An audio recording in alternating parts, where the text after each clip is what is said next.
o canto que voltou, o milagre de Ana nas cordas vocais. Rodrigo sempre foi um homem de poucas palavras, mas de muitas preocupações. Aos 38 anos, trabalhava como motorista de caminhão, viajando semanas a fio para sustentar a esposa, Mariana, e a filha de 9 anos, Ana. A menina era sua alegria, viva, falante e com uma voz doce que encantava a todos. Desde pequena, Ana adorava cantar e Rodrigo, embora não fosse religioso, se orgulhava daquele domingo. Essa menina vai ser cantora um dia, brincava ele, enquanto ela entoava músicas infantis pela casa. Mas tudo mudou em um domingo de manhã, quando Ana acordou com a voz rouca. Rodrigo e Mariana acharam que era só um resfriado, mas os dias passaram, e a rouquidão piorou. A voz da menina foi sumindo até virar um sussurro dolorido. Médicos foram consultados, exames feitos, e o diagnóstico veio como um golpe. Ana tinha um pólipo nas cordas vocais, um nódulo que, se não fosse tratado, poderia danificar sua voz para sempre. A solução? Uma cirurgia delicada, cara e sem garantias. Tem risco de ela ficar com a voz diferente, ou até perder parte da fala, explicou o otorrinolaringologista, enquanto Rodrigo sentia o chão sumir debaixo dos pés. As contas se acumulavam. O plano de saúde não cobria tudo, e Rodrigo já estava devendo parcelas do caminhão. Mariana, costureira, trabalhava até tarde para ajudar, mas o dinheiro não dava. À noite, enquanto Ana dormia, Rodrigo chorava em silêncio no quarto, apertando contra o peito um papel com o orçamento da cirurgia. Como eu vou pagar isso, meu Deus? Murmurava pela primeira vez em anos, lembrando-se de Deus, não com fé, mas com desespero. Foi então que sua vizinha, Dona Clara, uma senhora de cabelos brancos sempre vestida com saias longas e blusas discretas, bateu à sua porta. Rodrigo, eu ouvi sobre a Ana. Você já tentou levar ela na congregação cristã? Lá Deus ouve as orações, disse ela com uma calma que o deixou sem jeito. Rodrigo nunca tinha pisado numa igreja. Não sou de frequentar esses lugares, Dona Clara respondeu, secando as lágrimas com as costas da mão. Mas a vizinha insistiu, não custa nada tentar. Domingo tem culto às 10. Eu vou com vocês, se quiserem. No domingo seguinte, com o coração apertado, Rodrigo entrou pela primeira vez na congregação cristã no Brasil. O prédio era simples, sem luxo, com bancos de madeira enfileirados e paredes claras. Os irmãos e irmãs, todos vestidos com modéstia, as mulheres com saias abaixo do joelho, os homens de camisa social, cumprimentavam uns aos outros com afeto. Não havia instrumentos, apenas vozes unidas cantando hinos que Rodrigo nunca ouvirá, mas que de algum modo o fizeram sentir uma paz estranha. Glória a Cristo Jesus, nosso Salvador, entoavam, e ele baixou a cabeça, envergonhado por estar ali apenas por necessidade. Ana, ao seu lado, observava tudo com olhos curiosos. Quando o ancião, um homem de barba branca e voz serena, anunciou o momento das orações, Rodrigo sentiu um nó na garganta. Irmãos, se alguém aqui tem um pedido, que se levante e peça em nome de Jesus, disse o ancião. Dona Clara tocou seu braço. Vai, Rodrigo. Fala com Deus. Tremendo, ele se levantou. Eu não sei orar direito, mas minha filha está doente. Os médicos falam que precisa operar, mas eu não tenho dinheiro. Se Deus existir, que ele cure a minha Ana, gaguejou, a voz quebrando. Ao seu lado, Mariana chorava baixinho. O ancião pediu que todos se ajoelhassem. E então, algo que Rodrigo nunca esqueceria, dezenas de vozes se uniram em uma só, clamando a Deus pela cura de Ana. Não eram gritos nem encenações. Era uma súplica sincera, cheia de fé. Senhor, toca nesta criança. Restaura suas cordas vocais. Em nome de Jesus, assim será. Oravam. Rodrigo sentiu lágrimas escorrerem pelo rosto. Pela primeira vez, ele não se sentiu sozinho. Nos dias seguintes, Rodrigo voltou à igreja. Não por obrigação, mas porque algo dentro dele havia mudado. Aprendeu os hinos, ouviu os testemunhos de irmãos que haviam sido curados de doenças, de dívidas, de vícios. Deus não desampara quem nele confia, dizia o ancião, e Rodrigo queria acreditar. Ana, mesmo sem voz, acompanhava tudo com atenção, especialmente quando as crianças cantavam corinhos como Jesus ama as crianças. Uma semana depois, no culto de quarta-feira, o ancião anunciou que haveria Santa Ceia. Rodrigo nunca havia participado, mas quando viu os irmãos partilhando o pão e o vinho em memória a Cristo, sentiu um chamado no coração. Esse é o corpo de Cristo partido por nós, disse o ancião, entregando-lhe o pão. Rodrigo comeu, e pela primeira vez, sentiu que aquilo não era só um símbolo, era uma promessa. Naquela mesma noite, enquanto colocava Ana para dormir, Rodrigo notou algo diferente. A menina, que a semana só conseguia sussurrar, começou a cantarolar baixinho uma música da igreja. Louvai ao Senhor, todos os povos, louvai, ó, todas as nações. Rodrigo congelou. Ana, você está cantando? Perguntou o incrédulo. A menina sorriu, ainda com a voz um pouco fraca, mas clara. Papai, minha garganta não dói mais. Mariana correu para o quarto, e os três choraram abraçados. No domingo seguinte, Rodrigo levou Ana ao médico. O otorrinolaringologista, após novos exames, ficou boquiaberto. Isso não faz sentido. O pólipo sumiu. Não há sinal de lesão, nem inflamação. É como se nunca tivesse existido, disse, olhando para Rodrigo como se ele tivesse feito um milagre. Mas Rodrigo sabia a verdade. Não fui eu, doutor. Foi Deus, respondeu, com a voz firme. No culto daquele dia, Rodrigo deu seu testemunho. De pé diante de todos, contou como havia chegado à igreja cheio de dúvidas e saído cheio de fé. Eu pensava que Deus só ouvia quem era perfeito, quem sabia rezar bonito. Mas ele ouviu um homem quebrado que nem sabia como pedir. E não só ouviu, ele agiu, disse, segurando a mão de Ana, que agora cantava sem medo. Ao final, o ancião lembrou a todos, a fé não é sobre merecimento. É sobre confiar que mesmo quando não vemos o caminho, Deus está guiando nossos passos. Rodrigo e sua família foram batizados nas águas semanas depois, em uma cerimônia simples, mas cheia de significado. Quando Ana emergiu da água, ela olhou para o pai e disse, agora eu posso cantar para Jesus para sempre. E assim o homem que entrou na igreja por desespero saiu dela com um propósito, servir a Deus com a mesma humildade e gratidão que encontrou ali. Hoje, sempre que Rodrigo ouve Ana cantar nos cultos, sua voz clara e forte, liderando os corinhos infantis, ele se lembra da lição que aprendeu. Deus não precisa de palavras bonitas, nem de pessoas perfeitas. Ele só precisa de um coração disposto a confiar. E isso Rodrigo tinha de sobra. O tempo passou, e a vida da família de Rodrigo mudou de um jeito que nem mesmo ele imaginava. Ana, que antes mal conseguia segurar um lápis, agora escrevia pequenas orações em um caderninho rosa, presente de uma irmã da igreja. Pai, olha o que eu fiz. Ela dizia mostrando as letras tortas, mas cheias de significado. Obrigada, Jesus, pela minha voz. Rodrigo guardava cada folha como um tesouro, porque sabia que aquelas palavras eram muito mais do que rabiscos. Eram provas de um milagre que só a fé poderia explicar. Um domingo, durante o culto, o pastor fez um chamado especial. Quem aqui quer se consagrar para servir a Deus de uma forma ainda maior? Rodrigo sentiu algo mexer dentro dele. Não era só emoção, era uma certeza. Ele olhou para Ana, que sorria enquanto cantava com as outras crianças, e para Marisa, sua esposa, que agora ajudava nas campanhas de doação de alimentos da igreja. Sem hesitar, ele se levantou e foi até o altar. Naquela noite em casa, enquanto a família se reunia para orar, Rodrigo compartilhou algo que vinha guardando no coração. Eu quero ser um obreiro. Quero ajudar outras pessoas a encontrarem o mesmo Deus que nos salvou. Marisa o abraçou com lágrimas nos olhos. Eu sabia que isso ia acontecer, ela sussurrou. Deus já estava preparando você há muito tempo. Os treinamentos começaram, e Rodrigo se surpreendeu com quantas histórias semelhantes à dele existiam. Pessoas que chegaram à igreja quebradas e saíram restauradas. Um irmão contava como havia sido libertado das drogas depois de um culto de libertação. Uma irmã compartilhou como, após anos de infertilidade, Deus lhe deu não um, mas 2 filhos depois de uma corrente de oração. Cada testemunho fortalecia a fé de Rodrigo. Não sou o único, ele pensava. Deus faz isso todos os dias. Mas nem tudo foi fácil. Um dia, Ana adoeceu novamente. Uma febre alta que não baixava e os médicos, mais uma vez, não tinham respostas claras. Rodrigo sentiu o medo bater à porta, mas dessa vez, ele não se entregou ao desespero. Em vez disso, ligou para o pastor e pediu que a igreja orasse. Naquela mesma noite, durante a reunião de obreiros, dezenas de mãos se uniram em oração por Ana. Senhor, o Senhor já a curou uma vez. Sabemos que o Senhor pode fazer de novo, clamava o pastor. No dia seguinte, a febre sumiu. Os exames não mostravam mais nada de anormal. O médico, espantado, só balançou a cabeça. Às vezes, o corpo se recupera de jeitos que a ciência não consegue explicar. Rodrigo sorriu. Ele sabia muito bem o que tinha acontecido. Não foi às vezes, doutor, ele respondeu com calma. Foi Deus. Mais uma vez. Agora, anos depois, Rodrigo é um dos obreiros mais dedicados da Universal.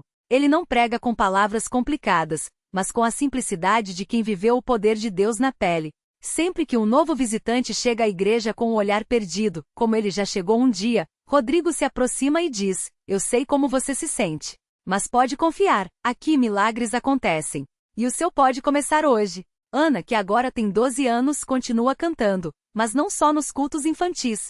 Ela já subiu ao púlpito algumas vezes com sua voz doce e firme, liderando louvores que comovem até os mais endurecidos. Ela tem um dom, as pessoas comentam. Rodrigo apenas sorri e responde: não é domingo, é propósito. Deus aguardou para isso.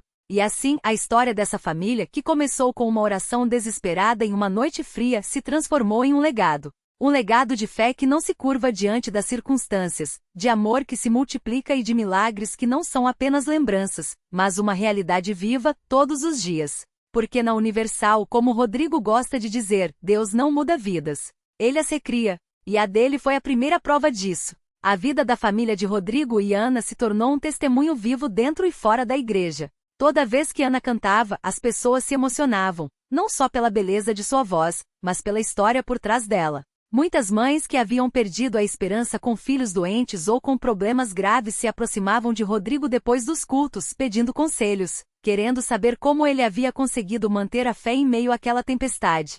Rodrigo nunca se cansava de contar. Ele falava da noite em que, com as mãos trêmulas, seguiu a orientação do pastor e ungiu a filha com óleo, declarando a cura em nome de Jesus. Falava daquela sensação de paz que invadiu seu coração, mesmo quando os médicos não davam esperança. E sempre terminava com a mesma frase: Deus não desiste de ninguém. Se ele fez por mim, pode fazer por você também.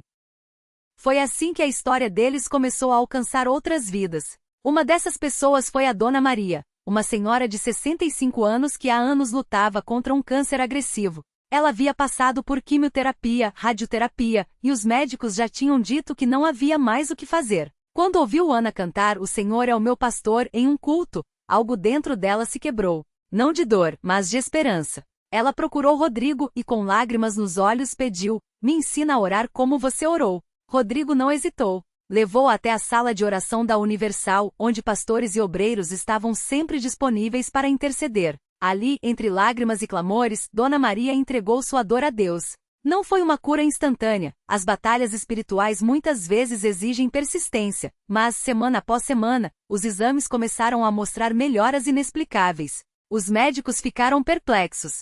Isso não tem explicação médica, disseram. Mas Dona Maria sorria e respondia: tem um médico que é maior que qualquer doença. Enquanto isso, Ana crescia não só em idade, mas em fé. Ela passou a participar dos grupos de jovens da igreja, onde compartilhava sua história com outros adolescentes que enfrentavam problemas em casa, na escola ou consigo mesmos. Se Deus me curou, Ele pode te libertar também, ela dizia com uma convicção que surpreendia até os adultos. Um dia, durante um culto de libertação, Ana sentiu um chamado no coração.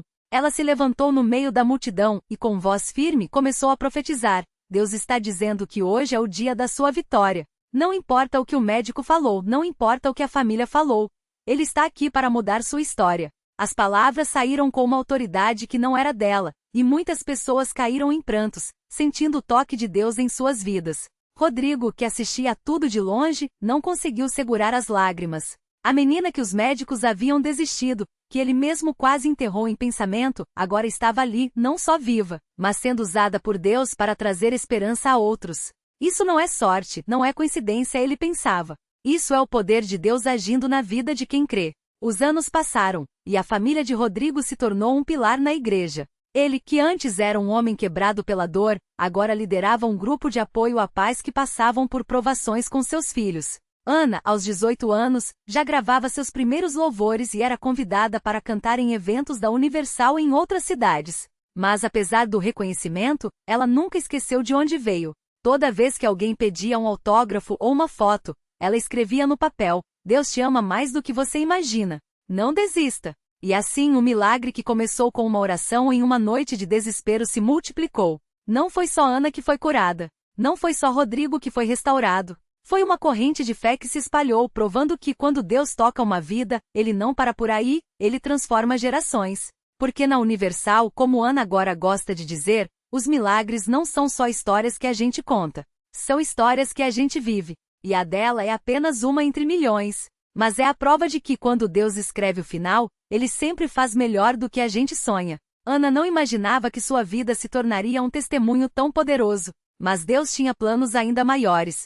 Um dia, enquanto ela cantava em um grande evento na Universal de São Paulo, uma mulher na plateia não conseguia conter as lágrimas. Era Maria, mãe de um jovem que estava há 3 anos em uma cadeira de rodas após um acidente de carro. Os médicos tinham dito que ele nunca mais andaria, mas ela não desistiu de acreditar.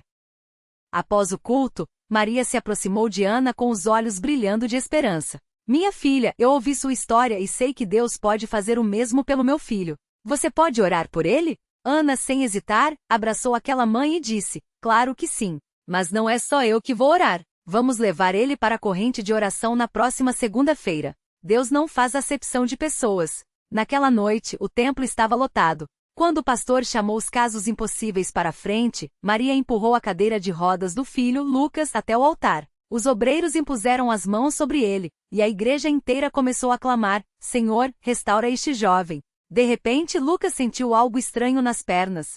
Era como se uma corrente elétrica percorresse seu corpo. Ele tentou se mover e, tremendo, segurou as mãos da mãe e se levantou. O templo explodiu em glórias. Lucas deu os primeiros passos vacilantes, mas firmes, enquanto as lágrimas escorriam pelo rosto de Maria. É um milagre. Meu filho está andando.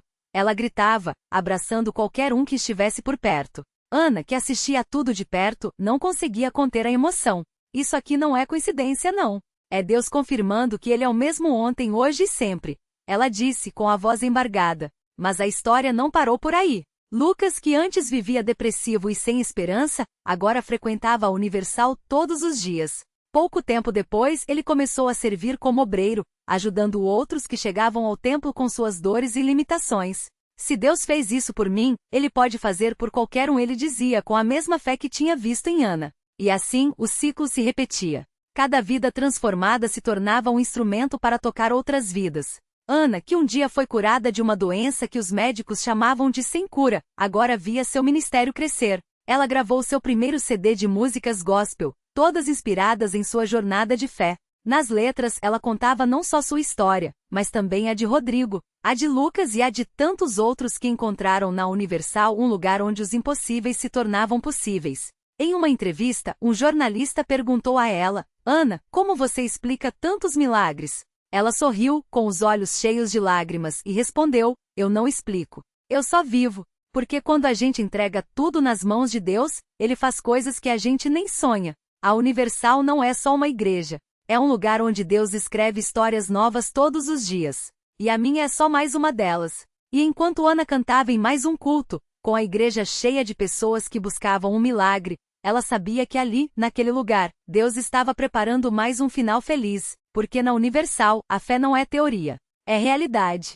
E os milagres? Eles estão só começando. Naquela mesma noite, enquanto Ana cantava com o coração transbordando de gratidão, uma mulher chamada Marisa entrou pela primeira vez na Universal. Ela vinha arrastando um peso que parecia impossível de carregar.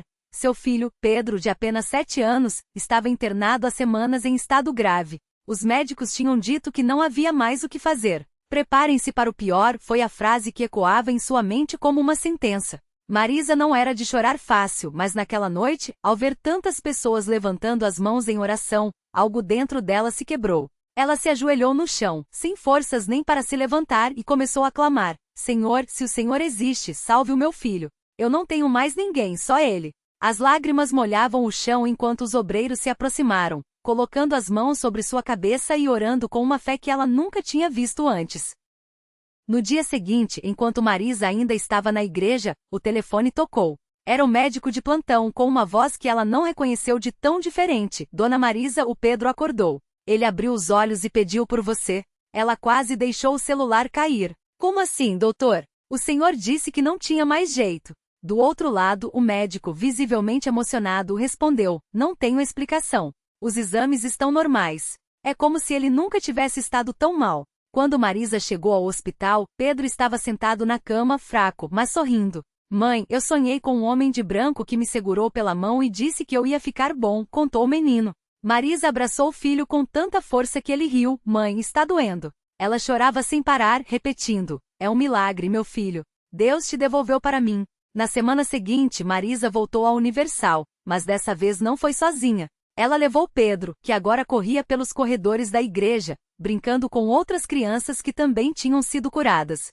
Na frente do altar, ela segurou o microfone com mãos trêmulas e contou sua história. Eu vim aqui sem esperança, mas Deus me mostrou que Ele não desiste da gente.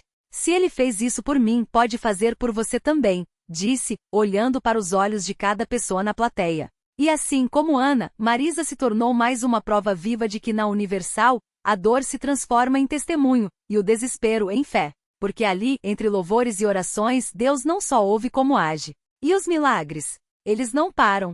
Eles se multiplicam, como ondas de um mar que nunca secou, tocando vidas, restaurando famílias e escrevendo histórias que o mundo não consegue explicar, mas que a fé já sabe de cor. Para Deus, nada é impossível. O milagre que não terminou. Quando Ana terminou seu testemunho, um silêncio sagrado tomou conta do templo. Então, do fundo da igreja, uma mulher se levantou. Era a mãe de Marisa, com os olhos cheios de lágrimas e as mãos ainda marcadas pelas noites de oração. Ela caminhou até o altar, abraçou a filha e, pela primeira vez em anos, sentiu o peso da dor se transformar em gratidão. Não era só a cura física de Marisa que comovia, era a restauração de uma família que quase se perdeu na escuridão da descrença. Naquela noite, enquanto os louvores subiam como incenso, mais pessoas se aproximaram do altar. Um homem com muletas as deixou cair aos pés de Deus. Uma mãe levou o filho autista, que pela primeira vez pronunciou palavras claras. Os milagres não eram apenas eventos isolados. Eram sinais de que onde a fé é semeada, a esperança brota como uma planta que rompe o asfalto. A lição que ficou. Marisa aprendeu que a fé não é a ausência de dúvidas, mas a coragem de dar um passo mesmo quando o caminho é invisível. Sua história não era sobre um Deus que magicamente apaga o sofrimento, mas sobre aquele que entra na dor conosco e a transforma em algo maior. Porque milagre não é só o que vemos. É o que nasce dentro de nós quando escolhemos confiar, mesmo quando tudo diz para desistir. E assim, a igreja se esvaziou, mas as histórias continuaram a se multiplicar, em lares, em corações, em vidas que, como a de Marisa, descobriram que Deus não muda as circunstâncias para nos abençoar. Ele nos abençoa dentro das circunstâncias para nos transformar. Porque no final, o maior milagre não é a cura, mas a certeza de que mesmo nas noites mais longas, a luz nunca se apaga, ela só espera que abramos os olhos para vê-la.